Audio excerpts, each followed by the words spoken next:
이 시간 우리에게 주시는 하나님의 말씀은 사도행전 4장 16절에서 21절입니다. 이 사람들을 어떻게 할까? 그들로 말미암아 유명한 표적 나타난 것이 예루살렘에 사는 모든 사람에게 알려졌으니 우리도 부인할 수 없는지라.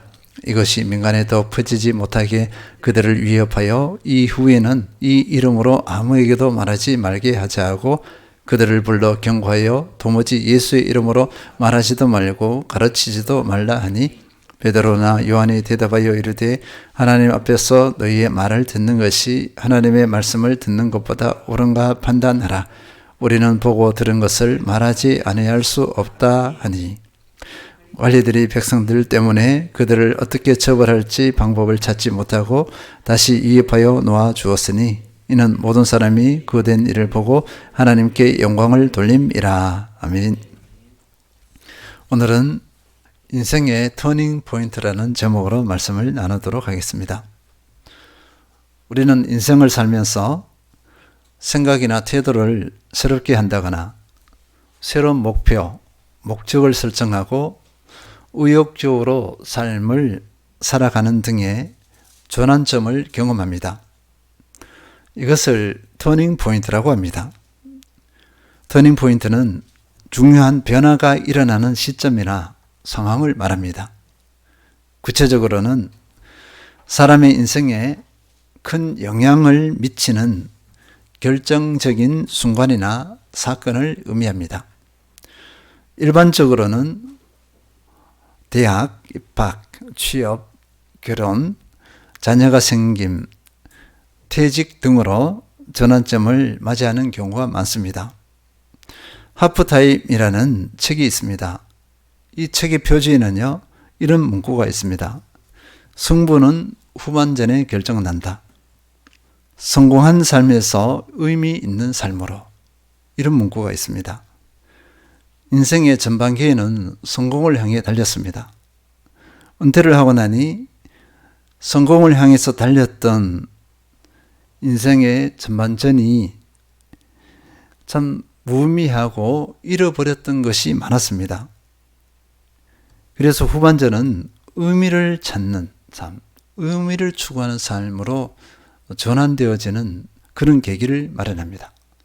이 의미 있는 삶을 추구하는 것은요, 각 사람마다 다를 터인데 특히 앞만 보고 달려온 분은 이 부분에 대해서 많이 공감을 합니다. 마음의 다짐을 하고서 의미 있는 삶을 추구합니다. 인생의 터닝 포인트입니다. 어떤 분들은 시대적인 그 사건이 계기가 되기도 합니다. 우크라이나 전쟁을 예로 들면요, 여러 운동선수들이 조국을 위해 전선에 뛰어들었습니다. 이 중에 많은 사람들이 사망했습니다. 전쟁이 아니었으면 운동을 계속 열심히 해서 올림픽에서 메달도 따려고 하는 등 갖가지 결과가 나타났을 것입니다. 어떤 분들은 인생의 멘토를 만나게 되면서 제 삶이 바뀌었습니다 하며 고백하는 분들도 있습니다.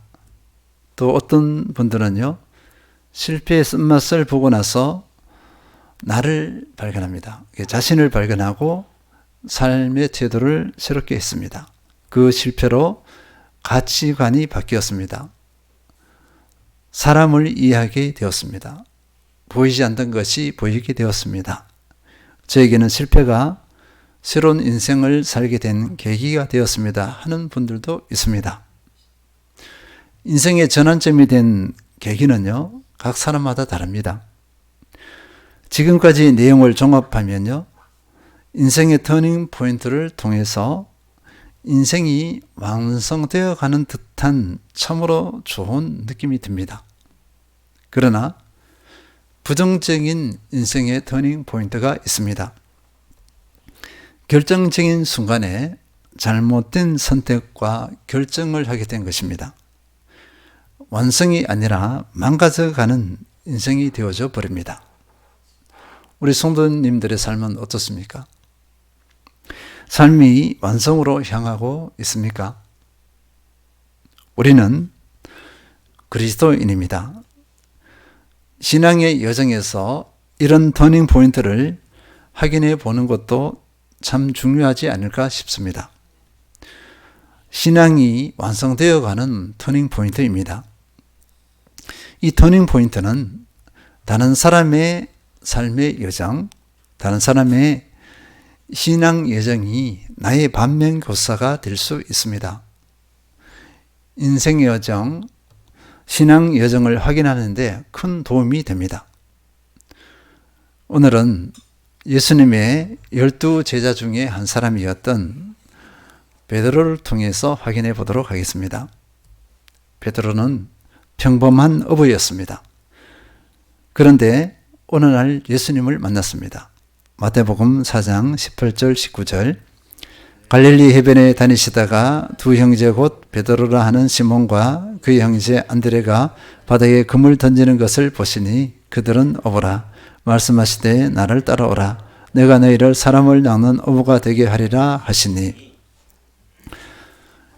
예수님께서는 베드로 형제에게 나를 따라오라는 명령 또는 제안을 합니다.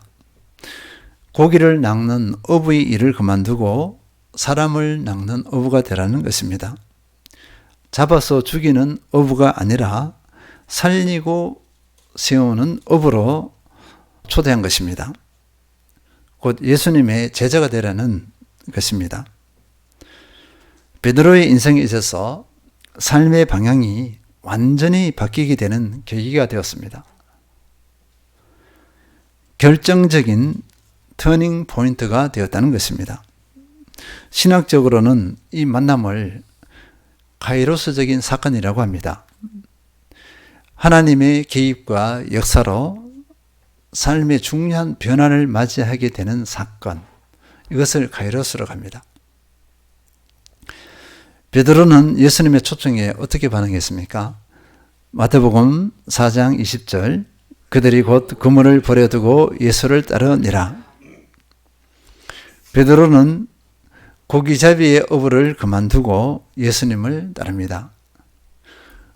예수님의 제자의 삶을 시작했습니다. 이후 베드로는 다른 11명의 제자들과는 다른 특별함이 있습니다.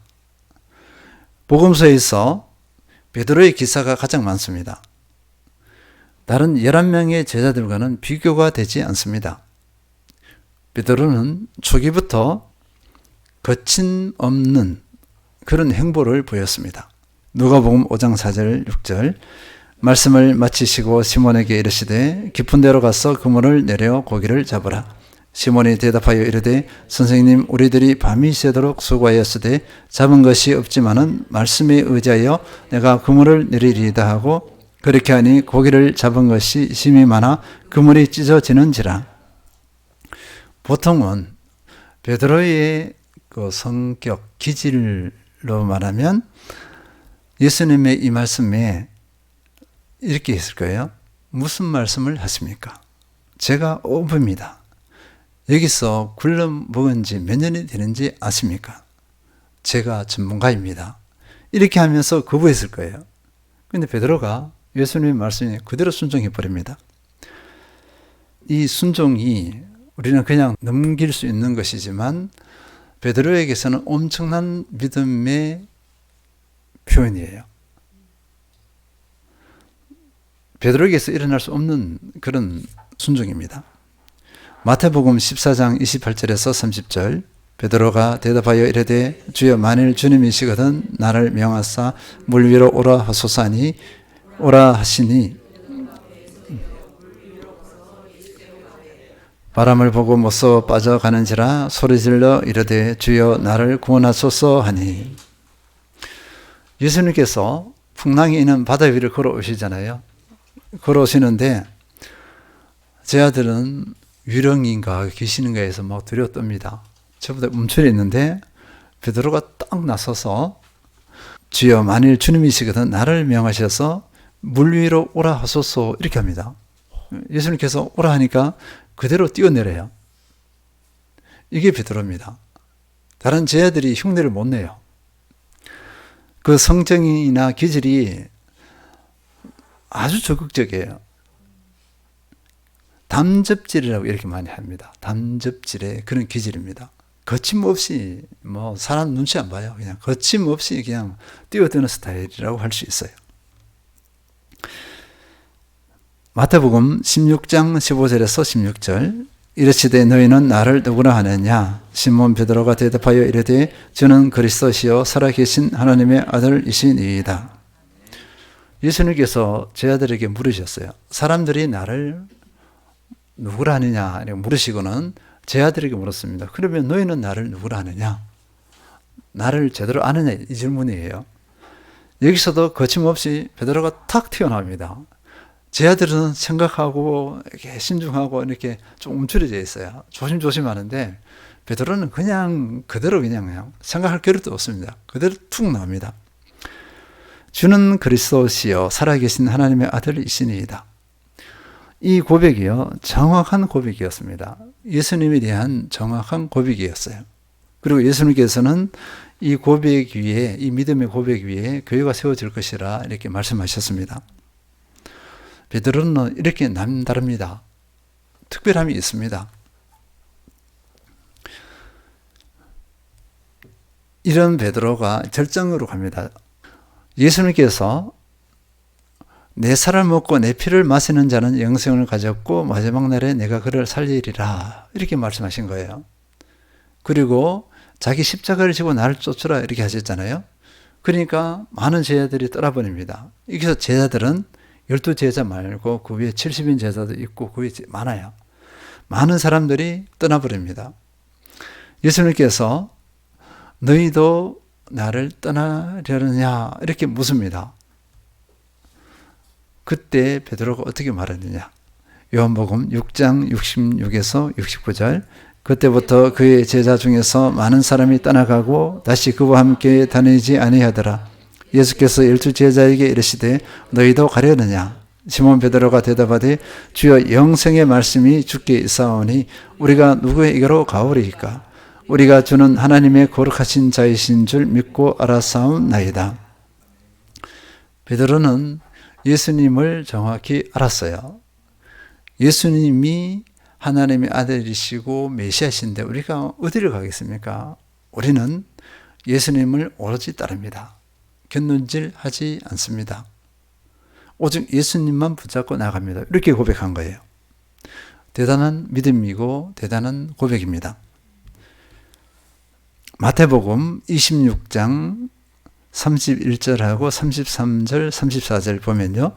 그때 예수께서 제자들에게 이르시되 오늘 밤에 너희가 다 나를 버리리라 기록된 바 내가 목자를 치리니 양의 떼가 흩어지리라 하였느니라. 베드로가 대답하여 이르되 모두 주를 버릴지라도 나는 결코 버리지 않겠나이다. 예수께서 이르시되 내가 진실로 네게 이르노니 오늘 밤 닭 울기 전에 네가 3번 나를 부인하리라. 예수님께서 이제 고난받기 전이에요. 받기 전에 마지막으로 제자들에게 내가 고난을 받는데 너희들이 다 흩어질 것이다. 이렇게 말씀하셨습니다. 베드로는 어떻게 답했을까요? 33절 한번 읽어볼까요? 베드로가 대답하여 이르되 모두 주를 버릴지라도 나는 결코 버리지 않겠나이다. 아주 당당하게요. 거침없습니다. 1%의 의심도 없어요. 이때까지. 베드로는 자신만만했습니다. 자기의 신앙이 이미 완성된 것으로 알았어요. 다른 제자들이 뭐 이렇게 저렇게 할 때 안중에도 없습니다. 그리고 예수님의 나라가 임할 때 예수님께서 예루살렘에 올라가셔서 큰일을 하실 때 그 다음은 나다라고 했어요. 예수님 다음은 나다.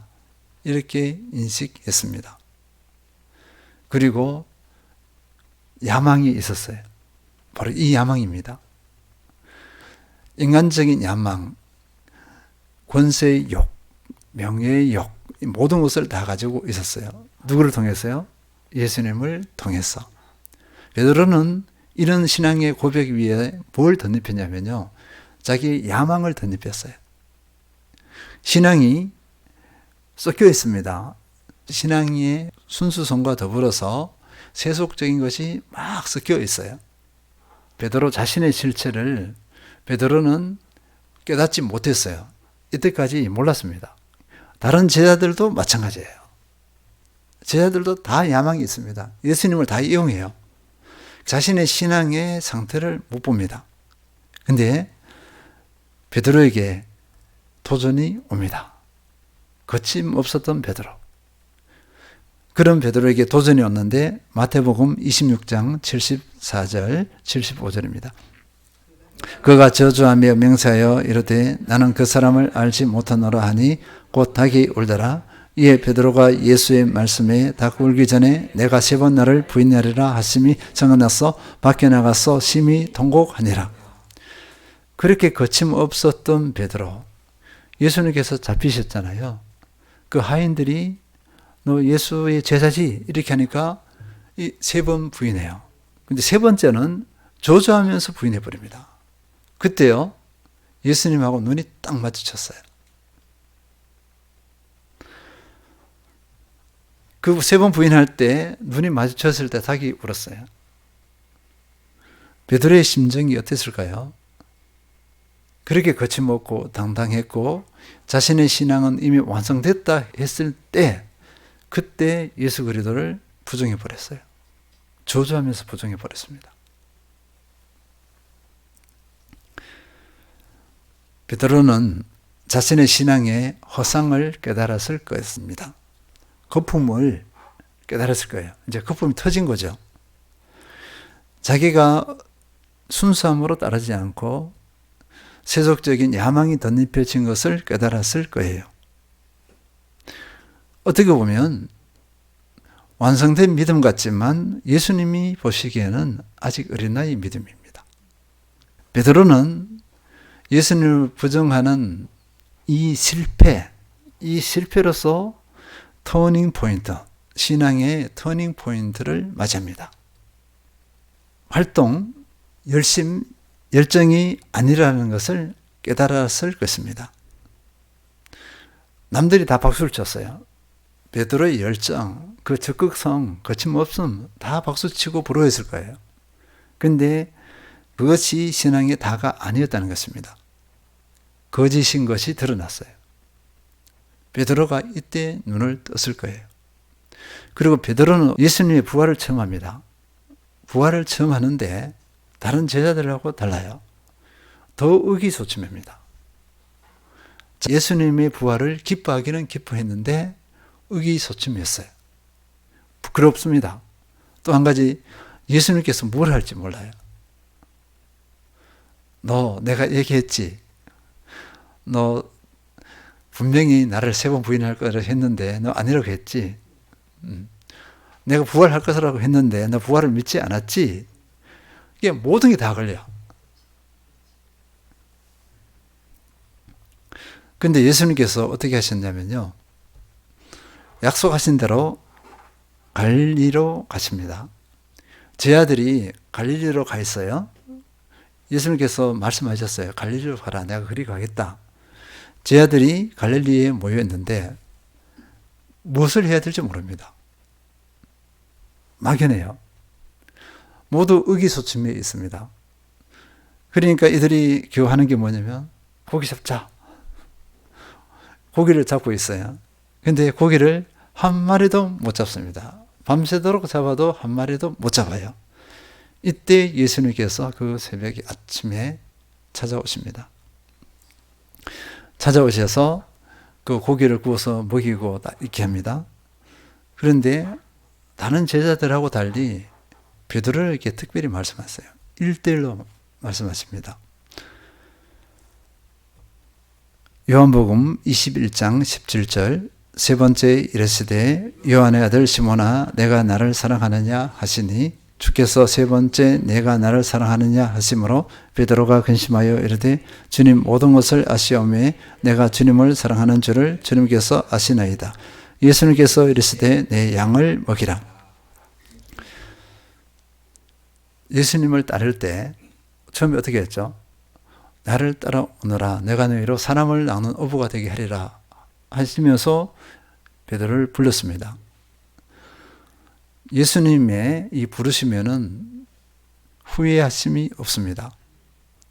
예수님께서 베드로를 책망하지 않으시고 개인적으로 무엇을 확인시키냐 하면 처음 불렀던 그 부르심을 회상시키는 겁니다.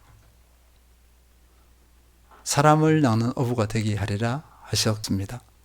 그리고 예수님께서는 베드로를 계속 훈련시키셨어요. 3년이나 훈련을 시키셨습니다. 근데 베드로는 몰라요. 자신이 변화되어 가고 있는지, 얼마나 부족한지 이런 것을 모릅니다. 그저 자기 행위만 집중되어 있어서 그것으로 만족하고 그것이 다라고 생각했어요. 이럴 때 예수님께서 다시 상기시키면서 나를 사랑하느냐? 그러면 내 양을 먹이라. 이렇게 3번을 말씀하셨어요. 사명을 불러일으킨 거예요. 베드로로 하여금 사명을 다시 회복하도록 하셨습니다.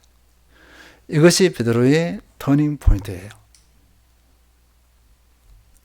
자칫하면 베드로가 다시 업으로 그냥 흔적 없이 사라질 평범한 인물이 될 뻔했습니다.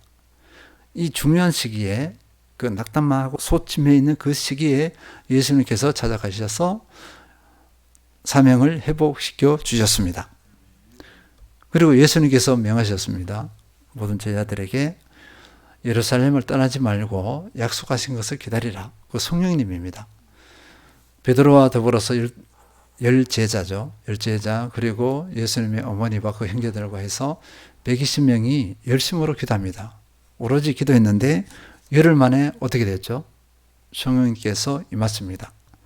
사도행전 2장 1~4절 오순절 날이 이미 이르매 그들이 다 같이 한 곳에 모였더니 호련히 하늘로부터 급하고 강한 바람 같은 소리가 있어 그들이 앉은 온 집에 가득하며 마치 불의 혀처럼 갈라지는 것들이 그들에게 보여 각 사람 위에 하나씩 임하여 있더니 그들이 다 성령의 충만함을 받고 성령이 말하게 하심을 따라 다른 언어들로 말하기를 시작하니라. 제자들과 예수님의 가족들, 다른 제자들이 성령의 임재를 체험합니다. 그리고 성령 충만해졌습니다. 이 성령 충만함으로 방언을 하게 되니까 사람들이 모여들었습니다. 이때 베드로가 전면에 탁 났습니다. 예수님의 죽으심과 부활 이전의 베드로의 거침없는 그 모습이 불완전했다면 지금의 모습, 부활을 체험하고 성령님의 임재를 맛본 베드로의 거침없음은 완전히 달라요. 예전에는 어떤 상황에서 좌지우지 되었다면 지금은 상황에 좌우되지 않습니다. 자기 힘 의지가 아니에요. 성령의 은혜로 성령의 충만함으로 성령의 인도하심을 따라서 순종하며 나가요. 그러니까 완전히 다른 존재가 되었습니다. 사도행전 2장 14~15절 베드로가 11사도와 함께 서서 소리를 높여 이르되 유대인들과 예루살렘에 사는 모든 사람들아 이 일을 너희로 알게 할 것이니 내 말에 귀를 기울이라. 내가 제3신이 너희 생각과 같이 이 사람들이 취한 것이 아니라. 이렇게 하면서 어떻게 하죠? 베드로가 이제 복음을 선포합니다. 사람들이 베드로를 다 무식한 사람으로 알았어요. 실제로 좀 무식했습니다. 그런데 이때는 상황이 달라졌어요. 복음의 말씀을 선포하는데 이때 3,000명이 돌아왔습니다. 사도행전 3장 6절 베드로가 이르되 은과 금은 내게 없거니와 내게 있는 이것을 내게 주노니 나사렛 예수 그리스도의 이름으로 일어나 걸으라 하고 성전에 가는데 안전병기가 있어요. 안전병기에게 예전 같으면 꿈도 못 꿨을 베드로가 이제 성령 충만한 베드로는 딱 보고 어떻게 뭘 느꼈죠? 예수님 하나님의 일하심을 마음을 움직이시잖아요. 그것을 본 거예요. 이 사람을 치유하고 싶다는 하나님의 마음을 읽은 거예요. 나사렛 예수의 이름으로 일어나 걸으라 하고 담대하게 선포를 해요. 그런데 이 사람이 일어납니다. 사람들이 막 모여들었어요. 여기서 또 어떻게 했죠? 또 복음을 전합니다. 이때 또 4,000명, 5,000명이 돌아와요.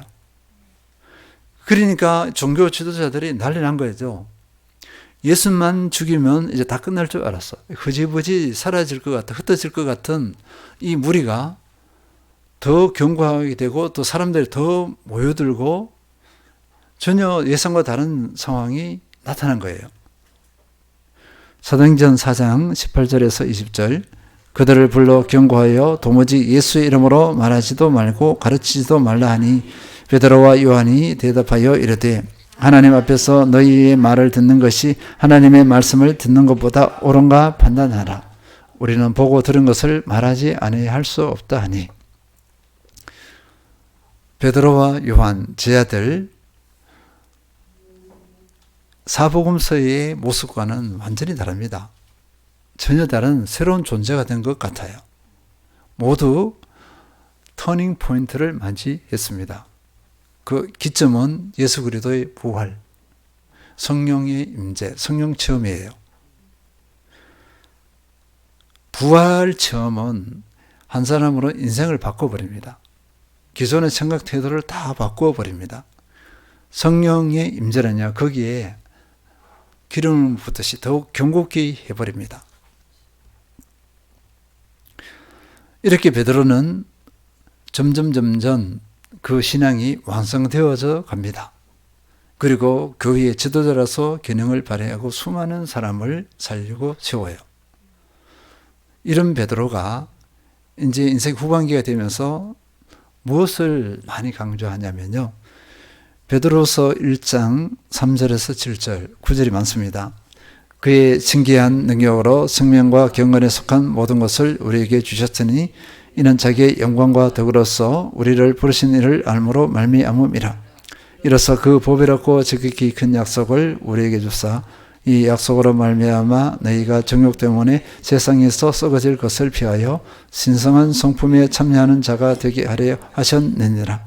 그러므로 너희가 더욱 힘써 너희 믿음의 덕을, 덕의 지식을, 지식의 절제를, 절제의 인내를, 인내의 경건을, 경건의 형제 우애를, 형제 우애의 사랑을 더하라. 이 말씀은요, 하나님의 신성한 성품을 그리스도인이 누릴 수 있는 특권을 가졌다고 했습니다. 그러면서 그 예를 5절에서 7절까지 보여주고 있어요. 제가 예전부터 많이 묵상한 것이 뭐냐면요. 베드로가 왜 이 구절을 이것을 강조했을까? 베드로서 첫 문단에 이렇게 강조했을까를 생각해 봐요. 베드로가 이 부분에 약했습니다. 약하고 기질대로 즉시 행동에 옮기는 스타일이었어요.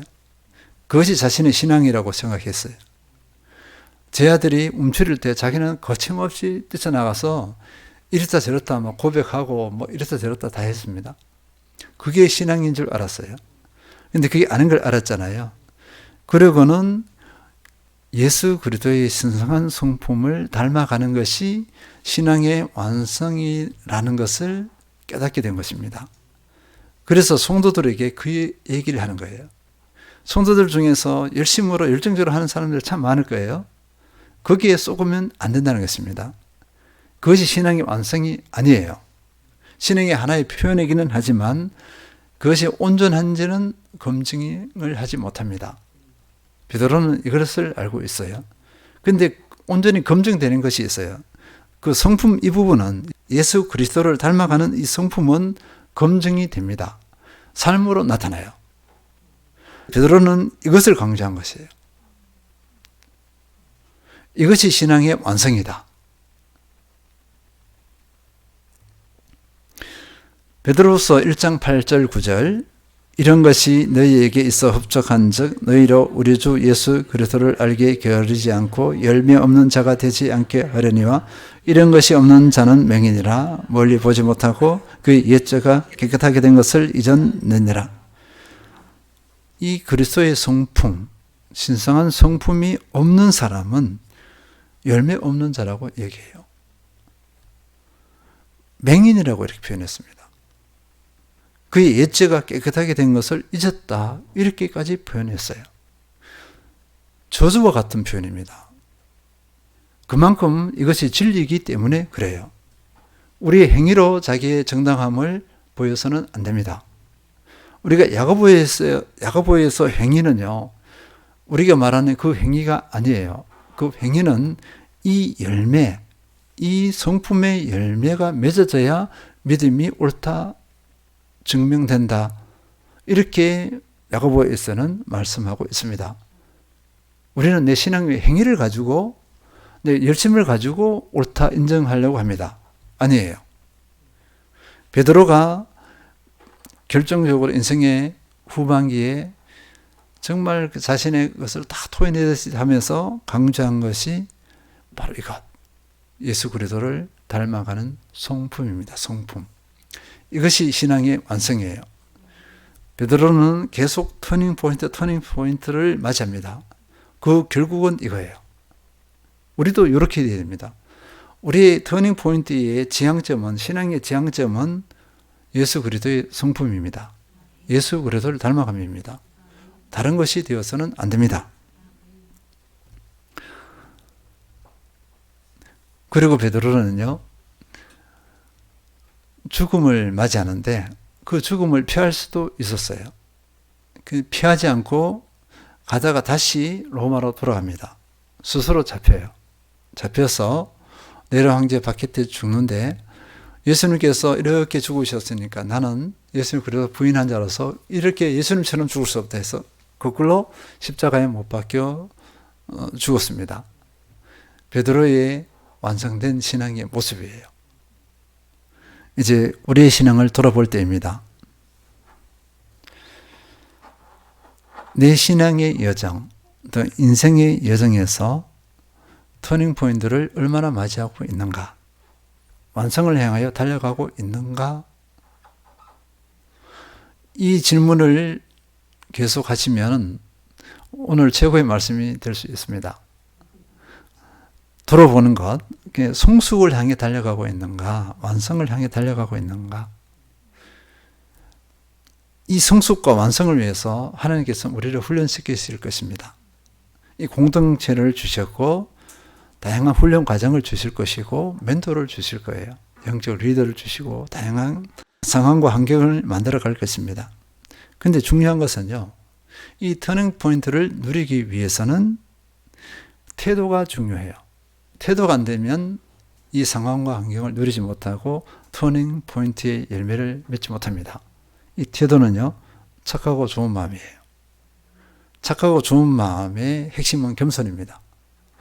제가 신앙에서 가장 신경을 많이 쓰는 것, 성도님들을 볼 때 가장 이렇게 예리하게 보거나 마음이 막 분노하고 하는 것이 있어요. 그 부분이 무엇인지 아세요? 교만이에요. 교만. 겸손이 안 된 모습일 때. 답이 없어요. 이때는 다 끝납니다. 아무 소망이 없어요. 그 사람에게서는. 그래서 그걸 예리하게 관찰해요. 그러면 그때 되게 예민하게 반응해요.